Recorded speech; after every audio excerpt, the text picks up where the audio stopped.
Assalomu alaykum YouTube kanalimiz a'zolari. Mana bugun marhamat tumanida ishimizni yakunlayapmiz. Xudo xolasa bu ishimiz fasad shapka qismi, sokil qismi bo'ldi. Xudo xolasa ko'rib baho berasizlar. Mana juda chiroyli ideya qilib chiqarib berdik. Hop, bu oq, mokrik, tillarang aralashtirib qildik bu ishimizni. Shapkamizni taylariga navo uslubda qildik. Xudo xolasa mana eshikka qarasanglar, eshikka bir-biriga mos bo'lib turibdi. Xudo xolasa mana ichkari joylarimizni ham ko'rasiz hozir. Eshikda ham tillosi bor, oq tunikamizni ham tillarang aralashgan joylari bor mana.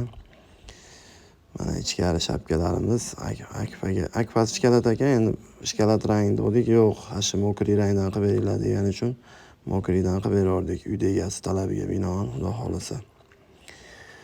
Kimga shu xizmatlar kerak bo'lsa, bemalol nomerimizni opisaniyada qo'yganmiz.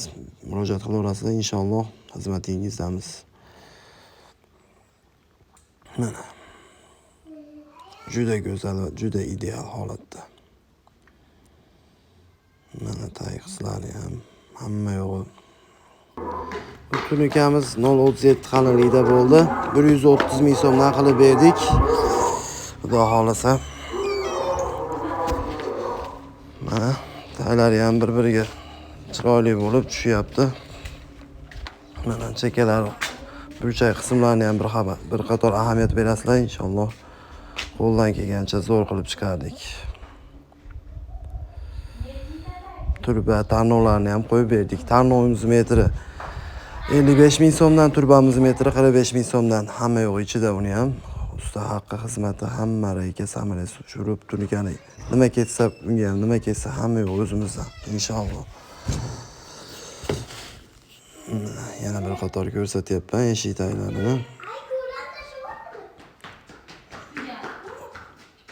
Eshigini ham chiroyligini qo'yibdi. Mashinga monam bo'lib, tunika foni ham juda go'zal holatda chiqdi. Yana bir qator ichkarilarni ham ko'rsatyapmiz. Behijolat murojaat qilaverasizlar. Qo'ldan kelgancha ideal holatda chiqaryapmiz.